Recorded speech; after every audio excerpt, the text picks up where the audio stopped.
Insert the 4 square blind flanges into the ends of the base. Screw the 4 support feet into the base and tighten securely. Align the upright with the holes in the base.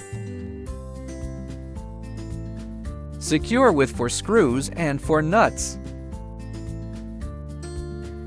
Tighten all screws securely. Slide both QQ brackets onto the round tube. Keep both brackets facing the same direction. Align the QQ brackets with the tabletop holes. Secure with 4 screws. Position the stop bar on the tabletop. Add a washer to each screw. Secure the stop bar with 2 screws. Insert the L-shaped tube into the upright. Adjust the tabletop to the desired height. Tighten both locking knobs securely. Set the desired angle. Tighten both knobs to lock the tabletop. Check all screws and knobs before use.